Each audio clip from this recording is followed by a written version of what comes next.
One of the main things I look for when I'm selecting PhD students is that drive, that curiosity, that desire to have more knowledge. To me, actually, it's not about what grades you got necessarily. It's not about your GMAT score. For me, it's PhD programs are hard work. So you don't have to be the smartest person. You just have to have that curiosity and you have to be willing to put in the work. Welcome back to Mitchell Moments Podcast. I'm your host, Stacy Wellborn. I'm a current PhD student at USA, and I'm making the podcast I wish I would have had before starting back to school. On this episode, I talk with the new Ben Mays Distinguished Professor of Management at the USA Mitchell College of Business, Dr. Robyn Brouer. Dr. Brouer is a dedicated educator who has a passion for leadership, social influence and effectiveness, organizational behavior, and human resources. Dr. Brouer is driven by the age-old question of how can we make leaders better? What skills are essential to thriving in a high-level business school program? And to mentoring students in a one-on-one educational environment. Let's start with, quickly give me a little bit of a background on you. So I am from South Georgia, and I have my undergrad degrees from the University of Georgia. My degrees are in psychology and sociology. Although I started out as a marine biologist, that's what I wanted to be when I grew up.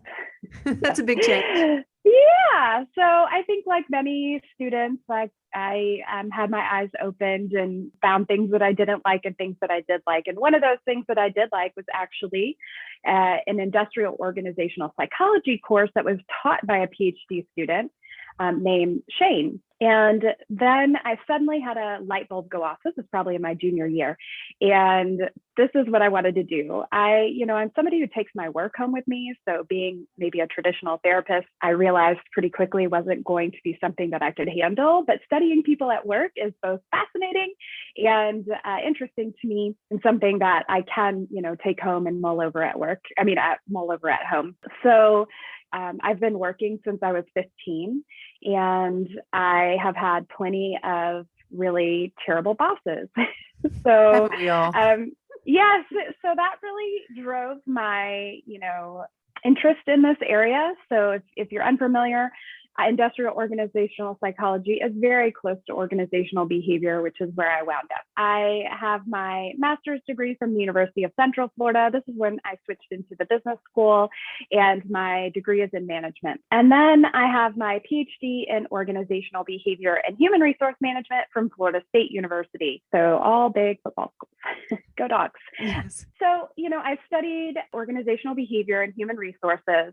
I'm fascinated by that same age-old question. How can we make leaders better? And really, it blossomed into a much broader kind of relationships in general at work. Your relationship with your organization, your relationship with your leader or your boss, your relationship with your coworkers, and how people make sense of that relationship and how that causes people to behave or change their behavior. So that's somewhat it in a nutshell. How long have you been teaching and researching? I have been doing that for a very long time. So I would say since 2004, so close to 20 years. Wow.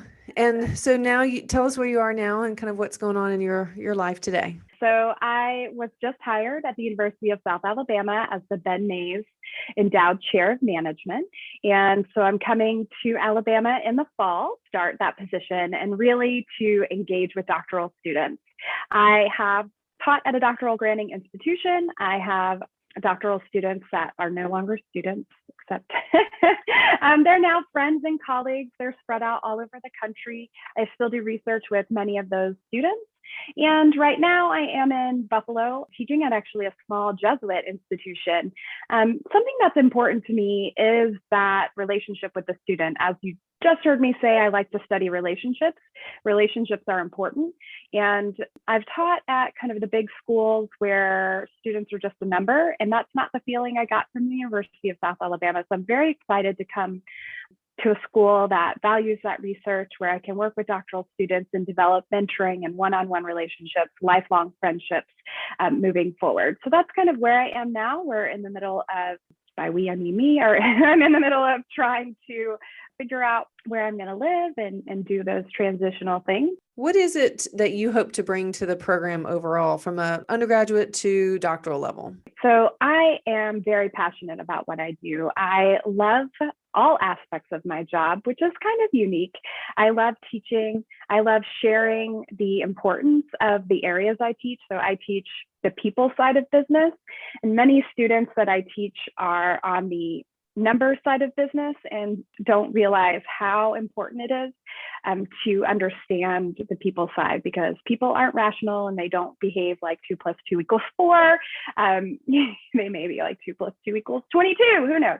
Right. So it's really important. And I love sharing my knowledge with students in all categories, from undergrad to master's. From a PhD perspective, I am passionate about research. I enjoy all aspects of research, from brainstorming about new projects to being inspired by maybe somebody else's job talk or somebody else's conference presentation. It's funny because I'm the track chair for the Southern Management Association conference, and I was assigning reviewers, and a paper came across my desk, and it was about a really interesting topic in the realm of leadership, which I do study. And I was like, oh my gosh, that is so exciting. And I looked, and the people were from the University of South Alabama. So that's really exciting. Just kind of having those passionate conversations and helping guide PhD students to not only from like a disciplinary process like KSAs. So obviously you want to have just the knowledge, skills, and abilities to do the research, which is what many PhD programs focus on. But it's also really important to be a teacher if you plan to go into a university job or an academic job. And so I am a big believer in like wraparound. So how can we make sure that our students, our PhD students, are going to walk away with knowledge on how to be successful teachers, how to be successful reviewers, how to be successful co-authors, how to work-life balance. I just recently had a daughter. So, how do we manage all these things, and how do we do that successfully? I've run the PhD program, the PhD consortium at SMA for many years. I was the chair of that. Time flies in the pandemic, 2 years ago. And I've done the late stage, the early stage. And so those are really designed to help students understand the softer skills. So maybe the things that you're not learning with doing your dissertation, but that are vastly important for your success in the field as a whole. So I'm a big believer in sharing that and developing relationships across the board. In fact, when I was at my last PhD granting institution, I mentored undergrad students, and they participated in research with me. So some of those students went on to get into PhD programs later. So I think that's really important, that passion, sharing that passion, and helping students develop the skills they need, not just technically, but those soft skills too. Switching a little bit, our PhD program is a little bit different than most. It's not a traditional residential program. It's meant a little bit more of an executive style. A couple of things. What to consider when getting a PhD, maybe why you think there's things to think about and or why to choose getting a PhD. One of my passions is learning. I love to learn. I've been in positions where that was stifled, and it caused a great deal of stress. This is another area of research I study, is about fit. If you like to learn, a PhD program is for you, because you can learn and you can keep learning and keep learning. You're never going to run out of things to learn. I, in fact, still say I'm going to school. I never say that I'm going to work. I say that I'm going to school.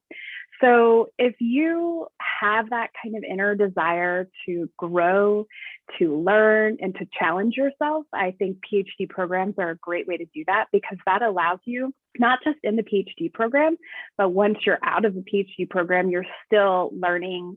I'm starting a new project, for instance, that in a data analysis, a method rather of collecting data that I've never done before, and a topic I've never done before. So I just really love those challenges, and I love being able to learn the different, areas. So that's kind of one of the main things I look for when I'm selecting PhD students, is that drive, that curiosity, that that desire to have more knowledge. To me, actually, it's not about what grades you got necessarily. It's not about your GMAT score. For me, it's, are you curious and are you willing to put in hard work? PhD programs are hard work. So to me, those are the two things that you need, like the wanting to learn, the thirst for knowledge, that curiosity, and kind of a hardworking drive and self-motivation. 3 things, I suppose. Yes, I would agree. Certainly, it is interesting going through this process, and you learn so much every day. And the more you learn, the more you want to learn. Mm-hmm. You know, it's that rabbit hole you go down. You get into research, and you're like, "Ooh, let me go down that hole and see what happens." All of a sudden, it's 3 hours later. That happens to me all the time. Let me just find this one article, and 15 articles later, I'm like, well, I did not know that. On my dissertation, I'm doing mine's around entrepreneurship. And so I was like, I want to know the origin of the word entrepreneur, which I found in the original documents. And all of a sudden it was like a week had passed and I had read all these not ancient, 300-year-old documents. I'm like, this is not helping. Stop. So we've talked about why PhD is important. What do you think someone should consider when looking for a PhD program? To me, the most important aspect is to find a place where you see faculty that are supportive and who maybe at least dabble in the areas that you're interested in. It is helpful to kind of have an idea of the broader topics that you're interested in. So for me, I was very clearly interested in leadership and very clearly interested in fit. So I looked at programs that had people that did that work. I think another thing is the cohort system is really nice. So knowing that you're going to come into a program that has other people in the same stage as you, but also people in a stage above you, and maybe at some point in a stage below you. I am still best friends, like with a capital B and a capital F, with people I went to my PhD program with. Those are lifelong relationships that you can call on those people for all kinds of support. For me personally, having that is nice. And it doesn't have to be that you see each other every day or that you talk on the phone every day. It's just that shared experience that you have. I mean, once you graduate, you really scatter all over the world in some cases. But knowing that I can call somebody that I went to my PhD program with and say, hey, I have this really weird data. I do not know what's going on with it. Do you have any ideas? That's amazing. So developing those types of bonds and having a program that encourages that. And I think cohort programs really do a good job rather than the one-off accepting one PhD per person at a time, which there are programs that do that too.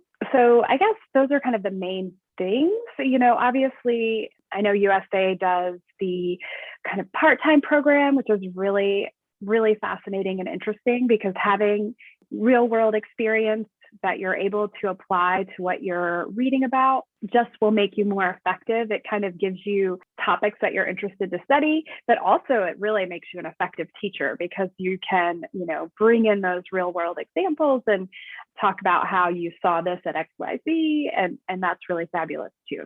So hopefully that is helpful. I think that made a big difference for our group. My cohort has 16 and we ranged from age 27 to 57. And so many life and work experiences in that 30-year span. It made for our discussions. My favorite part was the residency weekends when we had the discussions. I mean, just the rich conversations that we had. And I think having that in-person experience made such a difference. Well, guess who was in my cohort? Who? Bill Gillis. Really? Wow. Yeah. I didn't know that. Bill's on my committee.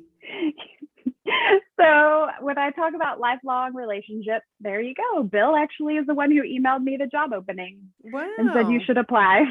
Well, I have to give a big thanks to Bill next time. because I think you're going to be an incredible to the team here. I have to give him a big thank you too. Well, and I guess it's a little bit closer to home for you too, which might be a benefit. Yes, I could do without snow in April. I really could. And you'll be closer to the beach when you're here. It's a 45-minute drive. Yes, that too. That's a good thing. Win, win, win, win. That's right. Well, let's one more question. Just piece of advice for someone starting a program for surviving the program. So what I would say, one is look to your peers.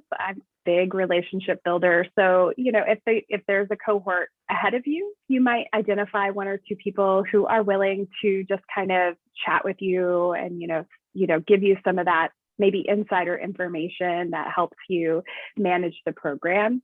Really, you got to learn how to read articles, and you got to learn how to read them quickly. So that's one of the kind of highlights for me, is that reading quickly. I'm an avid reader, and I stopped reading anything but academic work until like a break, Mm-hmm. After comp. I rewarded myself with the Harry Potter book. That's how old I am, not to date myself, but love it. Because you're just reading and reading and reading and reading and reading and reading and reading. So figuring out how to read those articles is very important, and figuring out how to highlight what's the most important part of those articles for you to remember is a key kind of skill. And that takes time.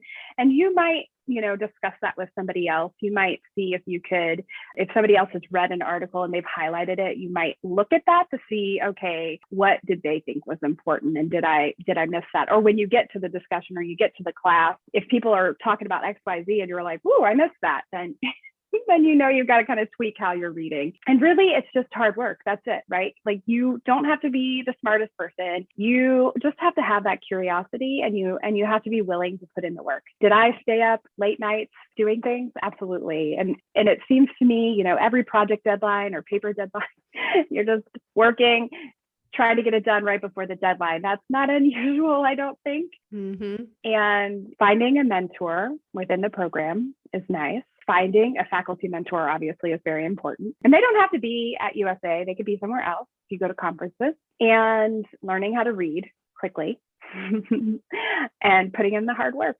No, all fabulous advice. And this has been a wonderful conversation. I told you I would respect your time. Yay, great to meet you. And I hope Good to meeting see you too. In person soon. All right. Thanks, Robyn. Bye. Since Dr. Brouer is new to USA, I haven't had the chance to be in the classroom with her, but I am really excited about what she brings to the program after our conversation. Her experience and her passion for mentorship will impact students for years into the future. I also appreciate that she believes that, like I do, if you love learning and have an innate curiosity, then getting a PhD is not an ending, it's the beginning of a lifetime of learning. And lastly, I'd like to point out something that Dr. Brouer also talked about. While she attended and has been around large institutions, she felt when she came to the University of South Alabama that this was a place where you're not just a number, that the professors and students have relationships. And I can second that. That is my experience, that being at the University of South Alabama, Mitchell College of Business, in our cohort model and knowing multiple cohorts ahead and behind me, the relationships that we develop through this program are lifelong. I believe we are creating a network of academic professionals who will continue to be our support and our partners throughout our career. And not just students, but also our professors. In the brief time I've gotten to know Robyn, I can tell not only is she well published and a fantastic researcher, but she's going to be a great mentor to our students. Robyn is a fantastic addition to an already amazing faculty. Welcome to USA, Robyn. Thanks for listening to Mitchell Moments, presented by the University of South Alabama Mitchell College of Business. Please subscribe, rate, and review this podcast anywhere you get your favorite podcasts. It really helps the show be found by more wonderful listeners like you. If you want to know more about this podcast or the USA Mitchell College of Business and any of their undergraduate and graduate programs, visit the About page on mitchellmomentspodcast.com. All the different links will be there for you to get more information on enrollment, financial matters, and admission requirements. The links can also be found in the show notes. We would love to know what you think about our show. Please contact us at mitchellmomentspodcast.com with any comments, suggestions, or just to say hello. Until next time, thanks again for listening to the Mitchell Moments podcast, and go Jags!